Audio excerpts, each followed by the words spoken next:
Hello, and welcome to the Radical Fabulatorium. I'm your host, John Adam Ian. Okay, on today's episode, I am joined by two members of Constant Greetings, their second time on the show.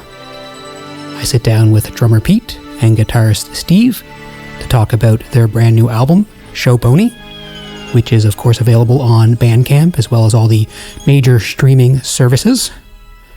This album was recorded by St. John, New Brunswick engineer, producer, mixing, mastering expert Corey Bonnevie at Monopolized Records. I would hunt down all his releases too, really. He's got a couple bands, and he's recorded quite a few artists at this point. A lot of solid releases under his belt. Okay, so this interview was recorded live on the radio show version of the Radical Fabulatorium, which airs on Sunday nights at 7 p.m. on local FM 107.3. If you happen to be in St. John, New Brunswick, Canada, it streams across the world at localfm.ca. If you want to hear previous episodes or interviews I've done, you can check out theradfab.com.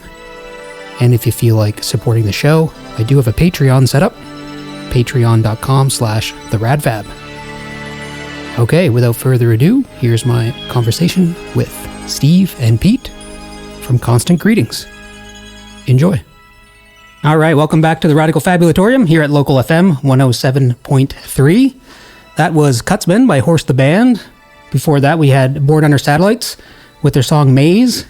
And as I mentioned at the beginning of those tunes, Sadie featuring Designosaur, a song called Bolts. And now I'm joined in the live booth by two lovely gentlemen from Constant Greetings. Hello there. Mr. Steve. Hi there. Mr. Pete. Hey Jay, how you doing? Good, how are you? Great. Thanks for coming back on the show. Oh, we're pumped to be here. Yeah. Our pleasure. No, I was going to tell you, you guys were the first live interview I ever did. Wow. Like a year ago, right? Well, I'm honored. Yeah. You kind of got the ball rolling. Well, you're welcome. Yeah. We've always kind of been seen as pioneers. Yeah, I can tell. Yeah. When I think of Constant Greetings, that's what I always think. When I think of Steve, all the way back, in the Sussex days. Trailblazer. Pioneer Steve, I think is what they called you, right? In high school? Oh, yeah. Yeah. Steve the Pioneer, Steve, Trailblazer. You wore that hat? The pioneer hat. Yes. Yeah. I always wore a Pioneer hat to school. Absolutely. Yeah. I remember that clearly. Let's talk about your shirt. Oh, yeah. So I'm representing another great local band, Anthesis. Mm-hmm. Scott Miller's, he does a lot of our live sound. Yeah. We haven't played that many shows, but he's done the live sound for our last two. Cool. And Scott's an inspiration of mine, I would say. He's got a studio, a record label. He's got great taste in music, excellent musician. So I'd say he's part of our extended universe. Yeah, for sure. He's got a beautiful calendar collection that he posts online every once in a while.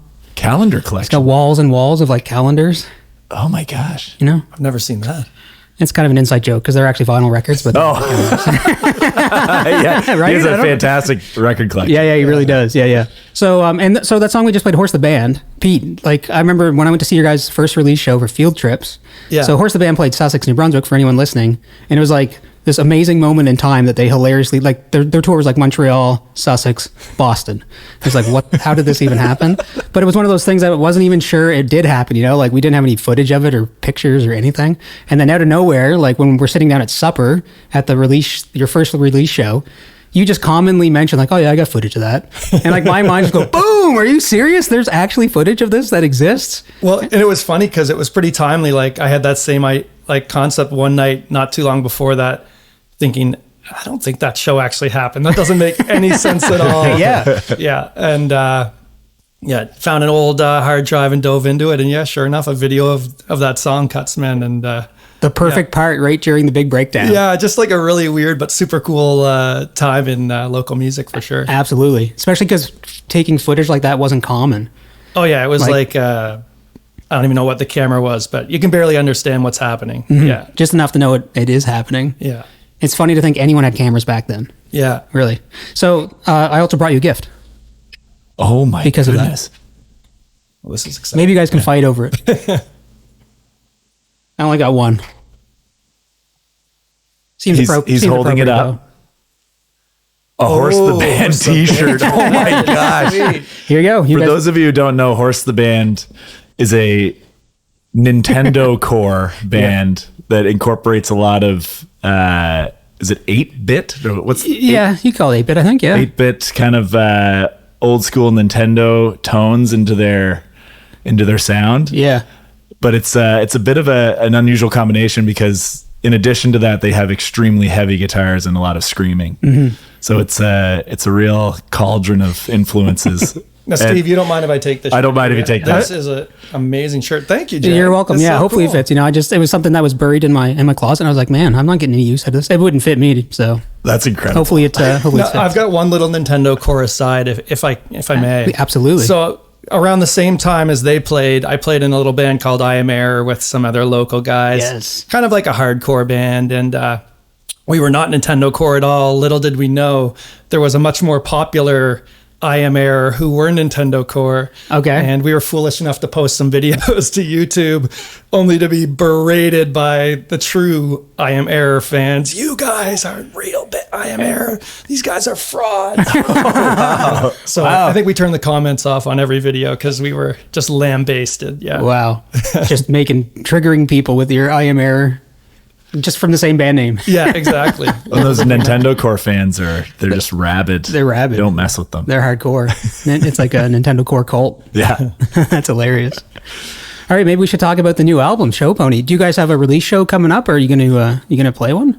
So this album you'll notice is different than the last album in that there's a lot more sonic dynamics, relatively speaking. In that, we recorded in a similar way, but there's a lot more parts that we really need to arrange for a live show. Okay. And given that members like myself aren't good musicians, it's going to take longer. That's not true. And so we're planning an album release show, but I think it's going to be probably June before we have everything arranged and can play it in a way that we feel our fans deserve to hear it. Yeah. You don't want to let anyone down. Constant Greetings is all about the fans. It's about, you're pioneers, so yeah. You gotta, that's right. But you don't want to put too much pressure on yourself. Oh no, we put lots of pressure on ourselves. Lots of pressure? Absolutely none. Pressure makes diamonds. Pressure makes diamonds. No, I'd say we have such, everyone's so busy with things outside of the band, but obviously the band's important to us. Yeah. So that little time we have each week, we really put it all into the album for the last few months. So now we're kind of like, we have to figure out how to play these songs again. Yeah. So when you talk about so you mentioned dynamics, and I did hear that like in that tune, I've got it right here, The Last Golden House. That's a good example of like, you're like, the song's pretty chill, and all of a sudden, boom, dynamics kicks right in. What made you go down that path? Well, that's an interesting song because that's one of the first full songs, because we have the vignettes on the first album that were like 30, 45 seconds at the beginning and the end. This was one of the first like full songs that we brought to the studio without bed tracks. So previously we recorded all our bed tracks at a cabin, and then we do some overdubs in the studio, and this one was completely done in Corey's studio. Okay. And it was actually one that was written by JP, never rehearsed by any of us prior. Okay. And JP played the acoustic guitar parts, and then we figured out the rest from there. Okay. Yeah. Cool. And it's kind of funny because the song I can remember JP sending us the demo for it maybe 6 months before we released our first record. So, it was just one of those songs in the hopper. And then one night JP said, Pete, I really check out this Modest Mouse song. There was a song that was like no drums and then just comes out of nowhere with drums. And he really wanted to do something like that with it. So we went into the studio for like 3 hours. JP did his part. And then he was just, for that second half where all the band comes in, he basically was like, all right, guys, come up with something. And yeah, I don't know, I did 2 or 3 takes of drums, and then Jeff did the bass, and then I came in later. Yeah, I went in at another time. I heard that initial kind of rough demo of it, and tried to write something at home, and then I brought that into a separate session. Okay. So that's the first time we've really done that with like the entirety of a song. Okay. And the funny part about it, when JP sent us that song, a long time ago, like Pete said, the initial thought was to have all 5 of us, or now 6 of us, playing acoustic guitars on stage. Okay. Yeah. And then it evolved into this song where it's just acoustic, and now we really want to play it live because we really like that dynamic of the acoustic, kind of more low key, transitioning into that more bombastic, for sure, full band sound. Yeah. So. Okay. And I think that song is totally like just how we operate. And it's what I love about playing with these guys is everything's just on instinct. Nice. And we don't, for better or worse, we don't really stop to take the time to critically analyze anything or, think like, should we do something else? We kind of just go with our guts and pound it out there and get excited about it. And it sort of feels good that way. So cool. It keeps everything a little off the cuff. And, but yeah, I think we're all really proud of how this one turned out. Okay. It definitely was one of those ones where everyone contributed a lot more. And there was a lot of that just going on your instincts, what feels good in the moment, and putting that on tape. Sweet. And are you talking about this song in particular or the whole record? I think the record in general and just how we write songs is a lot like that. But definitely like that song is like a microcosm of that philosophy. The whole thing was basically JP had some lyrics and a guitar, and then we just kind of went on feel and made it its own entity that way. Okay. Yeah. And Steve, you mentioned this one was done at Corey's studio, but the rest of the album, was that done at the cabin? So we did, similar to the first album, we did bed tracks at Jeff Malance and our bassist's cabin, his fishing camp out in St. Martin's. Okay. The difference this time is we did fewer tracks during the bed track recording session. So we did drums, bass, rhythm guitar, and a scratch vocal. Whereas the first time around, we basically did everything most of the album as live off the floor. Okay. So this was the bed tracks this time were a little more whittled down, which allowed Corey more flexibility to mic the drums a little bit more. Like he had a more room mic. He added more microphones to the drum. He could record us a little bit differently because he had more inputs. Like because we were loading up all his inputs when we were trying to record everything live off the floor. Yeah. So I think it gave us more opportunity to do those overdubs after the fact. So we spent more time in the studio this time around. However, the foundation of it was still laid as bed tracks in the fishing camp. Okay. Yeah. Cool. And would you be able to say you prefer this approach, or have you kind of? I think there's a bit of an evolution. I think the first album we definitely preferred just like playing the songs all together. This one, I like the mix this time around. I like the opportunity to kind of listen to the bed tracks, maybe write a few more lead parts. I did enjoy my time in the studio with Corey, seeing how that process worked. So I think we found a good balance on this. And as we transition it, when we record our third album, which is going to happen for sure, 2025, we may even see a bit more of that ratio skew towards the studio. Okay. Because it was such a good experience. Okay. Yeah. There's definitely like a give and a take. I know after we did Golden House in the studio, because we recorded that song. I mean, we kept it loose and live feeling, but we did record it to a click, which is not something we've normally done at the cabin. Okay. And after we recorded that, I just said to the guys, wouldn't it be nice to record more songs like this? But I don't know if that would necessarily be true to the band if we were just in the studio as clinical as that. Like, I think kind of us going to the cabin or recording in that way, it's kind of just a part of how we make our music, and it would feel kind of weird if we totally stripped that away. So when you're at the cabin, you normally don't have a click track? No, it's all on feel. We're just jamming together. Okay. Golden House is the only song we've recorded to a click. Okay, and that's because the guitars were tracked first, probably, or not? Like the rhythms? Yeah, I think that is the reason why, is because JP had recorded his parts first. Yeah, I don't think there was usually the drums are being recorded during the beds. Yeah, but when we go to the cabin, I mean, we're there for 24 hours, so we're thinking like, let's take 6 hours and try and get all the songs recorded with drums and rhythm, and so it's 2 or 3 takes and go with that. Keep the best one. Yeah. We don't overthink it too much. We just go on instinct, and again, we're really happy with it. I loved that the guys would go in to do some overdubs, and how we had practiced the songs for, the year we've been working on them. And then Corey would bounce us off a demo with the new stuff, and the guys would have come up with 7 or 8 parts that, we'd never played before. Again, kind of just how we do things. So they got to experiment a lot, which was awesome. That's awesome. And that comes back to why it's going to take us so long to do a live album release show. You have to pick and choose the moments you want to perform live. Right. Is that kind of it? You could maybe just get a huge backing band, like a 12-piece. That's what we're working on, because we did add a member for this album. James Lee plays keyboards, like synth on it, and that certainly contributed to the more kind of sonic complexity of it. in a big way. He's a really talented musician and was able to get some really cool kind of synth tones with on the album. And I that interplay between the keys and the guitars really led to a lot more of that experimentation. Okay. Very cool. And so it's going to be a lot to get down for the live show, but it also having that synth player really opens up what we can do as a live band. Because there's some string sounds on that album that are actually James playing a synth. Okay. That do sound quite good in a live setting. So we'll actually have a mini orchestra coming out of that synth of his. Okay. Not to put any pressure on you, James. He's going to do a lot of heavy lifting. Oh yeah. Yeah, that's awesome.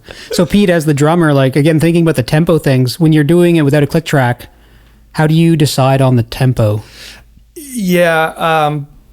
Well, I find like in the lead up to when we're going, when I'm just practicing at home, I'll play to a click. So typically we'll have loads of demos that we're just sending back and forth, and I'll kind of just pick out a tempo that seems to be the closest, and I'll just practice to that to just kind of get it locked into my timing. And then when we go to the camp, it's just kind of feeling it out and kind of hoping it just turns out, and both times it has. Yeah. Cool. So it just becomes muscle memory. Yeah, essentially. But beyond that, there's nothing beyond us just in the room playing together. Cool. I like that. Yeah, it's so easy to become clinical about things these days. Yeah, absolutely. So, it's nice when that's the vibe.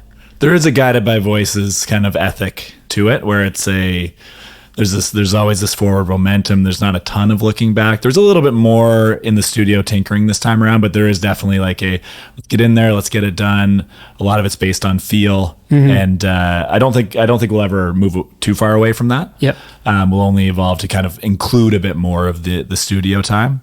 But that's I think part of what keeps this really exciting for us. Cool. Yeah. I think JP wanted to kill Steven and I by the end of it. Why is that? Well, we're both like hypercritical perfectionists. Okay. Which you think, oh, you're recording without a click, you're just playing live. How can that be? But so we would be agonizing over details. And I think like JP, I mean, he does so much of the writing, and he's a really great driving force in that he'll just record something once and that's it. He doesn't, he's not looking back on it and, looking for bum notes or anything like that. It's just like, it's got the feel he wants. Kind of, again, I think we're guided by voices is such a big influence to him. Okay. And I think it's so hard for me to think that way, but I love that he's that way. It kind of forces me to stay a little more in the moment. Yeah. As well. Yeah. Yeah. It ended up being a good balance, because I do think there were things that, we went back and had Corey adjust in the mix that I do think really helped in the long run. But if we didn't have JP, we would probably still be in the studio adjusting mixes. Yeah, gotcha. So it's a really good balance, I think. Yeah. That's important. Yeah. For sure.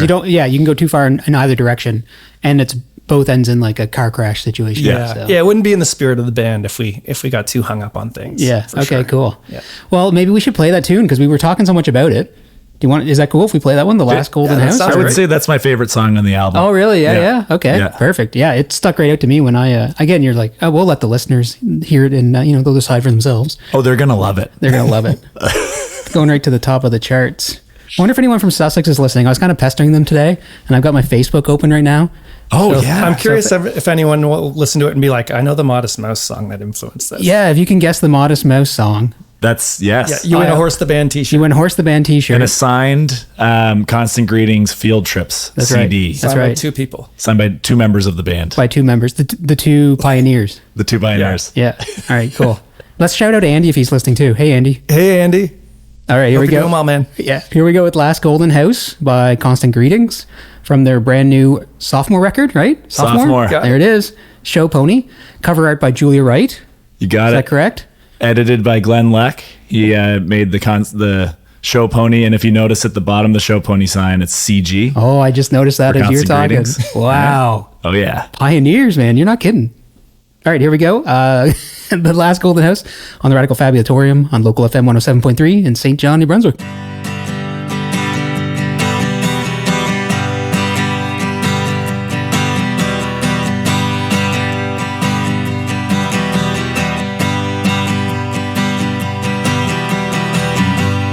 I will dig us a hole that we both can jump in.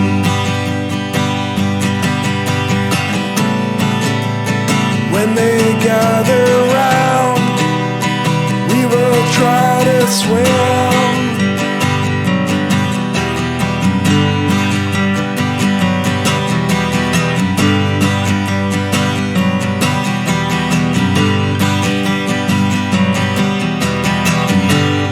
If we reach the green shore, I won't stop what we know.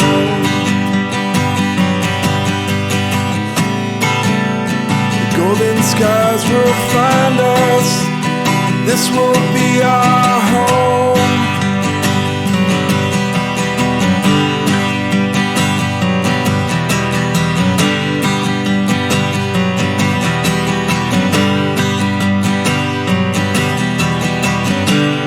It could just be us now, and we'll never find the coast.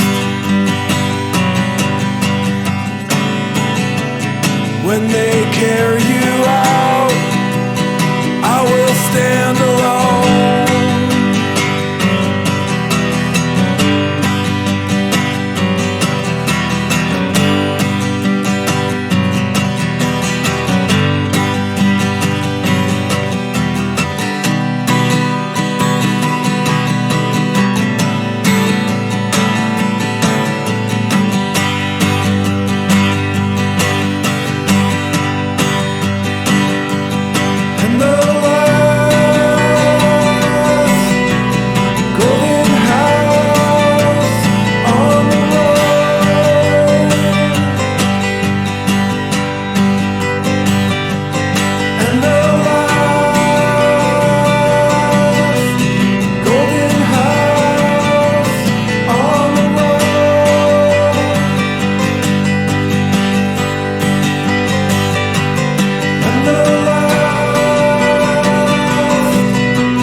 All right, that was The Last Golden House by Constant Greetings from their new record Showpony. A couple of them are sitting in the studio right now, Steve and Pete. So yeah, that was cool. That was nice. I agree that the dynamics in that one, pretty cool. Thank you. Yeah. So do you think anyone guessed the name from the Modest Mouse song? You told me the title and I was like, I'd never heard of that song. Well, and it certainly wouldn't have much in common with it other than just drums coming in. Yeah, out of nowhere. Acoustic for the first half. It's so satisfying. It's so satisfying when the drums come in, and it sounds like the cymbals are mixed with like some sort of. Is there like an electric guitar hit there that's reverbed right out, or do you know? Yeah. I don't know, but I will say for that song again, we did it in Corey's studio, and he had his kit set up. I want to say it's an old Gretsch kit, so it was just like big and open, and he had just these big, nice, vintage sounding cymbals. Okay, and I mean, you can if you listen to the whole record, you can definitely hone in on that. You'll notice it sounds a lot different than the other drums. Yeah. They came out really big. Yeah. So I'm sure he added so many crazy effects to little things. It's pretty cool listening to it in headphones and seeing all the little ear candy he threw in there. Yeah, very satisfying. Yeah. And that song features one of the famous Dinky Doinks. Is that what it's called? Dinky Doinks. Yeah, JP, in addition to being an excellent songwriter, is also the king of the Dinky Doinks. King of the Dinky Doinks. And so a Dinky Doink is like a very short melodic guitar part that's always very simple to play. Yeah. But if you listen closely throughout the album, there's a lot of them just kind of peppered throughout the songs. Adding songs with Dinky Doinks. Oh yeah, just littered with them. Littered. And they just add a nice little kind of like ear candy would be another way to describe that as well. It's just these little hooks that kind of dig into your soul. Your soul. Definitely your soul. Tickles your soul. Tickles your soul. Tasty ear treats. So maybe the third record can be called the King of the Dinky Doinks. King of the Dinky Doinks. That would be a concept album. I think that's it's calling. That's something a pioneer would do. JP could have like a Jerry the King Lawler from WWF, maybe like the crown. On the front. Yeah, I like that. Lording over us. Yeah, that's the King of the Dinky. Wow, this is amazing. You heard it first here. This is breaking news. So, okay. On to more serious topics. We were waiting for our friend Peter to call, but I don't think he's going to call, is he? Yeah, our friend Peter McLeod, he's self-proclaimed Constant Greetings' biggest fan. Yeah. He traveled from Halifax for our last show. That's a big drive. It's a big drive. I can vouch for that. I saw him, and I think he's listening right now. I sent him the phone number to call in, but I don't know if he's going to. It would be the first on-air call. You said, Jay? Maybe the first on-air call I ever had. Yeah, ever took. Wow. I'd probably just end up hanging up on him. Yeah, is what would happen by accident. But if he called in, could his voice would be broadcast to the world? That's right. Yeah, wow. Uncut, unfiltered. I think that could be great. Yeah. Or it could go very badly. Yeah, it could go very badly. This might be your last night. It's community radio. Anything goes. That's right. Well, almost anything. Now, you mentioned Pitching Line, right? That has an interesting story, doesn't it? How it was recorded? Yeah, so Pitching Line was also written a long time ago. Okay. This would have been around the time we were still like putting together songs for field trips. I had just gotten a cheap looper pedal off of the internet and was playing around with it and came up with a kind of a rhythm track, and then I just did some lead over top of it. I was like, oh, that sounds pretty cool. And then I sat down my iPhone in front of the amp and just recorded about a minute and 45 seconds worth of that loop with me kind of just playing some lead over top of it. And I sent it to JP, and it kind of just nothing really happened with it for a while. And then later he sent it back with some lyrics on it. Okay. I said, oh, that's great. That could be like one of the vignettes, like the intro or outro song for our next album. And when it came time to recording it, I liked the original version so much and didn't think I could ever recreate that, that we actually used the iPhone recording as the base of that track. So the only thing else on it is JP's voice. And then at the end, there's a little bit of keyboard and a little bit of lap steel, just kind of faintly at the end. Okay. So the majority of the track is just something I recorded from my amp onto my iPhone. Okay. Through a cheap looper pedal. That's awesome. But did you try to re-record it? No, I didn't even try. We asked Steven, and he said, I don't think I know how to play that. I tried practicing it, and I said, this might take me a while to learn. And then we sent the clip to Corey, and he said he could work with it. Okay. And I think it worked. I think it worked out. Yeah, it's cool. I think it suits the song, and like you can hear like Steve's chair squeaking if you listen carefully. Okay. And then he just sort of stomped his looper at the end of the recording. So we were thinking, how are we going to end this song? And so with Corey's help, he did a really good job of like, you can still hear Steven stomp the end of his recording, and it kind of just, the whole song kind of just disintegrates with it. Okay. So it's the end of the album is me clicking my looper pedal off. Yeah. And that's, he kept it, and I thought it was a great idea. Cause I pictured like removing that and then trying to have some sort of ambient like tail of the song to have it fade out. But Well, and you sounded so accomplished on that recording. oh Yeah, and I'm not even joking. I don't know how I did that. I don't think I'll ever be able to play like When that I again. first heard it, no offense to Steve at all, but I was like, who did he hire to play that lead? That is tasty. And I underestimated him. Yeah. Well, you know what they say, like, well, Rick Rubin says that we're just kind of antennas, you know, that we're just accepting information. And so maybe that was one of those moments where your brain picked up the old broadcast. antenna was and, up. I had my tinfoil hat on. Yeah, that's right. You were. But I'm Amplified totally the kidding. single. Steve underestimates himself, but he's a killer guitarist. Yeah. Yeah, it sounded great. Thank you. Yeah, it all sounds good. Wow. You're too hard on yourself. Thanks, guys. You got to ask what Scott Miller would do. He wouldn't be so hard on himself. That's right. No. Inspiration. Inspiration. Yeah. That's Surround right. himself in calendars and just let it rip. That's right. Calendars. You always know where you are and where you've been, and where you're going. Tell me a bit about the song Shortcuts. That's kind of one of my favorites. Yeah, Shortcuts. That's another one of one of my favorites too. Yeah, me too. This was a song. That again started as kind of as like a JP demo, and then ultimately it evolved into we need an outro or bridge or whatever you want to call it, where Pete can cook. That was that was kind of the idea behind it. Like let's let Pete cook for a while. Okay. Because the drumming in that is phenomenal. It's like my favorite piece of drumming Pete's ever put down. Thanks, but buddy. it's really like it's two chords over and over again. So like the rhythm guitar is very simple, and it's made sounds way more dynamic because of Pete's drumming, and James did a really great job with the keys on it. And so it was really just let's do an extended outro where we can really highlight Pete's talent, and then layer some stuff on. Okay. And I love the way it turned out. And that intro wasn't like that either. And we were all, a few of us were listening to You Spring and Springsteen on My Bean podcast. Have you heard that? I've never heard of that. No. It's Adam Scott and Scott Ackerman they dissect a band's catalog. Okay. But while they're doing it, there's a lot of like comedic improv. And currently they're doing Bruce Springsteen's catalog. Okay. And so we'd all been listening to that, and we were in James's basement one night, and JP was like, I want a early Bruce Springsteen synth intro on Shortcuts. Okay. And James, he was like an antenna. Yeah. He channeled the boss and came up with that intro. So every time you hear that song, I want you to think of like early boss, like anthemic. Or I guess it wouldn't be early boss. It'd be more like Born in the USA, like anthemic boss. Okay. Bruce Springsteen, synth kind of melody. Okay. Very And cool. so we threw that on late. That came to the song very late. Very late, Because we okay. played that song live a couple times, and we've never that synth lead came on during the recording process. Okay. Yeah. Was James in the band at this time when you were playing it live? Yep. Okay. Yeah, James has been in the band since we finished recording Field Trips, but before it actually came out. He actually Okay. played our CD release party. He was at the He Yeah. was at the Yeah. show. Okay. Yeah. Cool. Yeah. And I remember a couple things about that song too.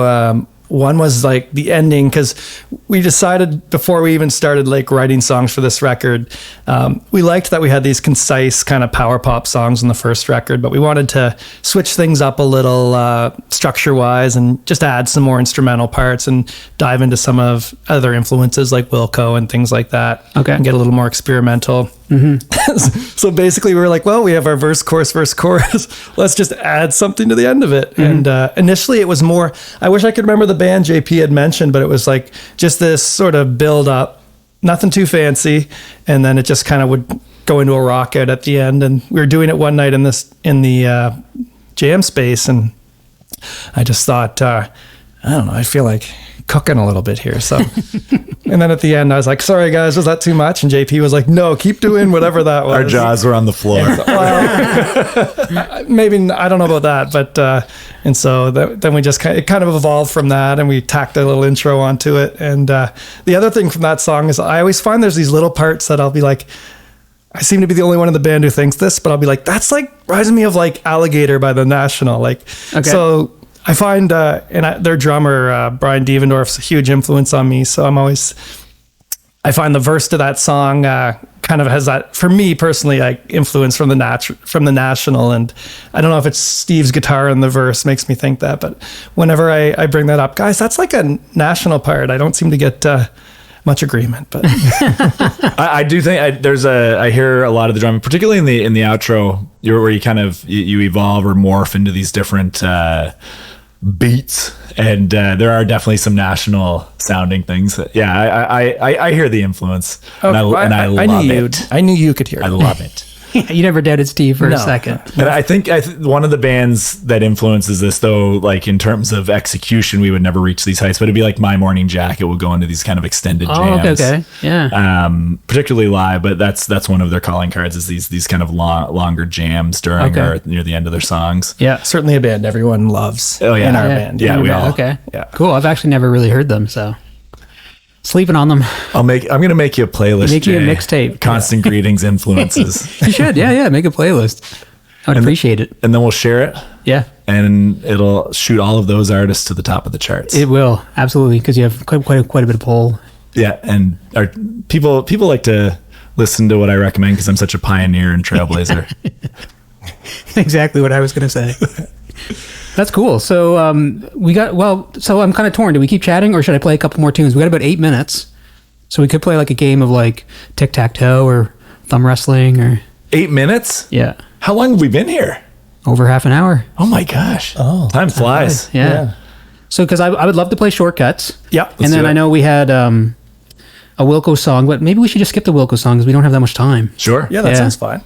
So I wouldn't mind playing shortcuts, and then I like Booksmart too. And there's also fading captains. So if you're going to play two, and one of them has to be shortcuts, would you rather Booksmart or fading captains? What do you think, Steve? That's a tough one. I feel like Booksmarts are single, but I'm leaning towards fading captains. Fading captains pretty. And on the way in, Pete and I were talking about kind of which songs we like on the album. We like all the songs. Yeah. They're all bangers. Yeah, they're all But I do think Fading Captains, it's later in the album. Booksmart is our single, which will be played more. And it's like a sharp kind of snappy tight 2 song. minute 2 and 26. Yeah. Whereas I think Fading Captains, I love that song, and I think the outro is an excellent example of what we just talked about, like that kind of trying to expand upon our verse, chorus, verse. This song structure is a little different from our usual songwriting, so I think it's a good example of what we just spoke about. Okay. So it's a longer one. It's a longer one. It's a longer one. I might have I think my wife will appreciate if we play that one too. Play Fading Captains. Okay, I'll play that first, and in case we run out of time. All right, so where should people go to check out the record? Bandcamp, probably? Bandcamp. It is available on all streaming services. Okay. But Bandcamp is a great way to support artists, not just us, but all artists. And we recommend that you check out anything that Corey's worked on. And I know you mentioned a couple of those. It's Corey Bonavie. Corey Bonavie, his band, Dr. Motherfather. He's in another band, Little You, Little Me. He's worked on the Greville Tape Sessions. I hope I'm saying that Greville. I think it's Greville, but Greville. I'm not 100% sure now that you say that. And there's some new Greville Tape stuff rolling out now. Yep. He's just an insanely talented guy. Yeah, busy guy. So check out his stuff, but also if you're a musician and you're looking for someone to record and mix and really just provide a guiding hand, he's phenomenal, and we highly recommend working with him. Cool. Awesome. Yeah, it's Corey Bonavie at Monopolized Records. You got it. Awesome. You got it. All right, thanks a lot for coming in, Pete and Steve. Yeah, it was a pleasure, Jay. Yeah, no problem. Great Next to see time. ya. Yeah. And when a release show gets announced, we'll plug her on the show. Yeah, thinking late June, but we'll have more details soon. Okay, awesome. All right, thanks a lot for listening to the Radical Fabulatorium tonight, everyone. I've been chatting with Constant Greetings. I'm going to hit to play on a tune called Fading Captains off their sophomore record, Showpony. This one's for the wives. Have a good night.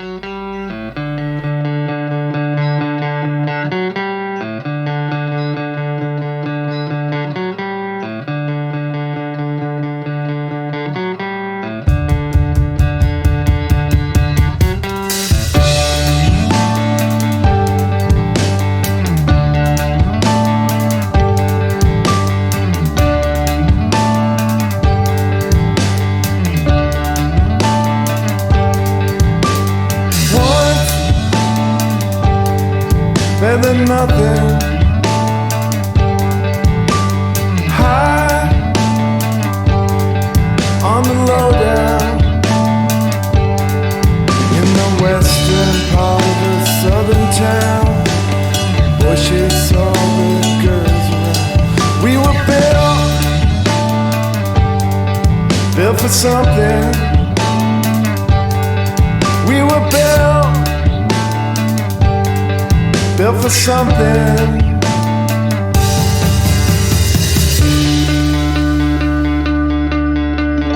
Twice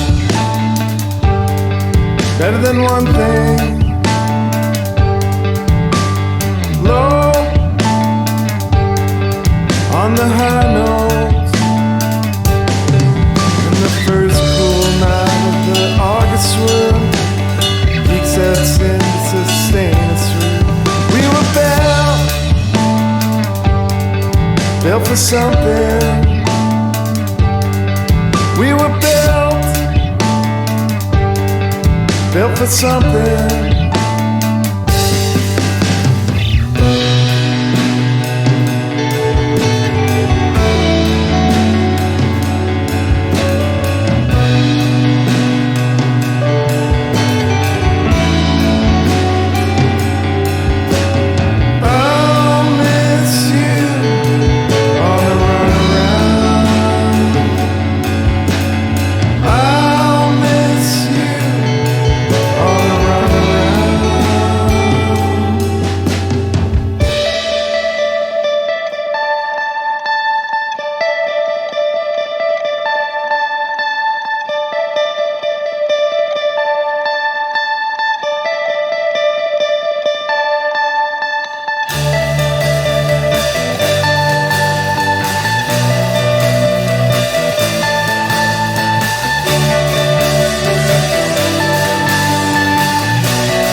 Fight